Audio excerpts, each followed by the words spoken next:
झांसी के मानपुर गांव में एक ही परिवार में 4 दिन के अंदर हुई 3 मौतें। 11 साल के प्रमोद की लाश 13 जुलाई को घर में फांसी से लटकी हुई मिली। परिवार का मानना है कि इतना छोटा लड़का घर की छत तक पहुंच ही नहीं सकता था। पोस्टमार्टम में लड़के के शरीर में चोट के कोई निशान नहीं मिले।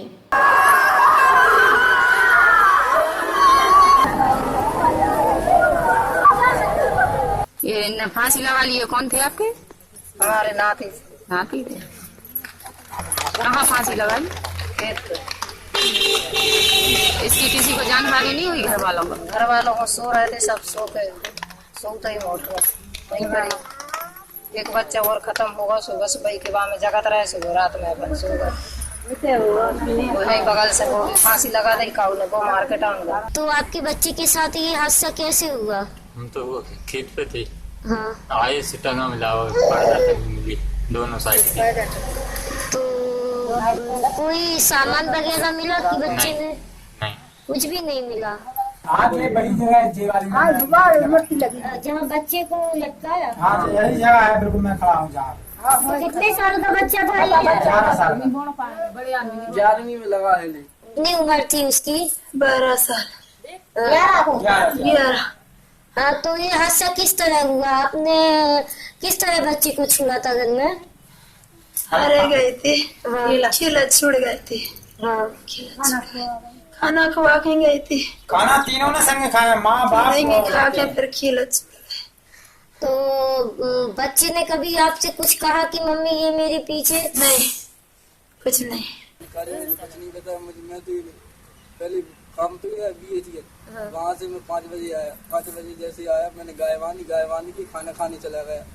खाना खाने गया, वहाँ पर मुझे तो खबर मिली कि तुम्हारा भतीजा लटका मिला है। तो आपको क्या लग रहा है, किसी ने मारा है या उसने खुद किया है? अब हम क्या कहते हैं, हम अभी बिना देखे कैसे कहेंगे बच्चे ने कभी आपसे कहा? कभी नहीं कहा कि दादी मुझे कोई परेशान करता है? परेशान नहीं। तो कभी बच्चे ने आपको बताया कि बड़ी मम्मी मुझे इस तरह की परेशानी है? खेलने कूदने में कुछ नहीं बता। किसी से दुश्मनी? कुछ नहीं है। अब बच्चा देख के तो आप भी जान सकत और ऊंचाई देख के भी जान सकत कि अब बच्चा अपने आप तो मरे नहीं। अगर दिक्कत होती उसे तो वो बताता थोड़ी बहुत। कभी उसने बताया कि मामा ये बात? नहीं, उसे कोई दिक्कत कभी नहीं होती थी, तो वो कैसे बताता ड्यूटी वाला? पोस्टमार्टम हुआ था बच्चे का? पोस्टमार्टम कराया है। किस वजह से? कि कुछ जांच मिले, कुछ किसी ने कराया, किसी का पूर्व मिले, कुछ का किया बच्चा को का करो का नहीं करो। तो ये हादसा चोरी की वजह से हुआ है क्या? ये नहीं बता सकती है चोरी की वजह से आया क्या, फिर भांजी को भतीजी को मारने के लिए आया। 15 जुलाई को जयराम की लाश भी फांसी से लटकी हुई मिली। जयराम प्रमोद के चाचा थे। हाल में उनके घर में चोरी हुई थी, जिसके बाद जयराम को सदमा लगा। किसान जयराम ने बीमारी के लिए कर्ज लिया हुआ था। परिवार के मुताबिक कर्ज न चुका पाने के कारण और भतीजे के गम में जयराम ने आत्महत्या कर ली। इसके फौरन बाद 16 जुलाई को जयराम के छोटे भाई गोविंद दास की भी लाश फांसी से लटकी हुई मिली। परिवार का कहना है कि गोविंद दास शराब पीता था और भाई और भतीजे के गम में उसने फांसी लगा ली। आपको मालूम आपका बेटा कुछ क्या के गया था? खेत पे गया था तब? किस तरह आपके पति ने फांसी लगाई? किस तरह लगाई? खेत पे लगाई। क्यों लगाई? कर्जा में पास। किस वजह से कर्जा हो गया था आपका? दवाई में लगी हो गई, दवाई में लगी। अच्छा, ये किस तरह घटना घटित हुई है? रात में 10:30 के करीब। तो आपको जानकारी कुछ भी नहीं थी? नहीं। तो उन्होंने कभी आपको बताया है कि हमें क्या परेशानी है?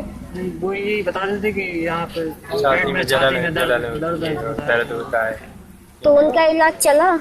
हाँ, इलाज चला, इलाज करवाया। कितने दिन तक चला? मकान में से पैसे निकाल ले गया। 1 महीने करीब हो गया। चोरी हो गई, बीमार थी, सब पैसे लग गए। कब चोरी कब हो गई? चोरी हो गई, पैसा महीना पूरा। क्या परेशानी थी उनको? छाती में दर्द थी और पाँव में दर्द थी और सिर में दर्द थी। आपने उनका इलाज करवाया था? हाँ, इलाज 2 महीने के करवा रहे हैं हम इलाज। कभी आपके पापा ने अपनी बीमारी के बारे में बताया आपको? तो दवा लेने वो जाती थी? कहाँ जाते थे? झांसी और बहुत बहुत दूर गए थे। तो कितने दिनों से आपके पापा को ये परेशान? 2 महीने। तो उन्हें किस किस तरह की इनकी पारिवारिक स्थिति कैसी थी? अब स्थिति वो खर्च से भी परेशान थे हर एक बात से। साल से खेती बाड़ी भी नहीं हुई सही। तो उनके घर का खर्च कौन चलाता था? अब वो खर्च तो वो ही चलाते थे जैसे भी। कर्जा कितना था उनका? उसका कर्जा हो गया था 4 लाख। 4 लाख। और वो करते क्या थे? कुछ नहीं करते थे, मजदूरी करते थे। इनकी स्थिति किस तरह की है, आपको तो जानकारी है? इनकी स्थिति तो वही एकदम गरीबी है, परेशान है। यानी कि बीमारी की खबर आपको थी? हाँ, बीमारी की तो सारे गांव को खबर है। ये कोई हादसा था कि जिस तरह ये चोर घूम रहे हैं या वो? चोरी करने वाले घूम रहे और क्या। तो ये चोरी करने वाले कब से घूम रहे हैं?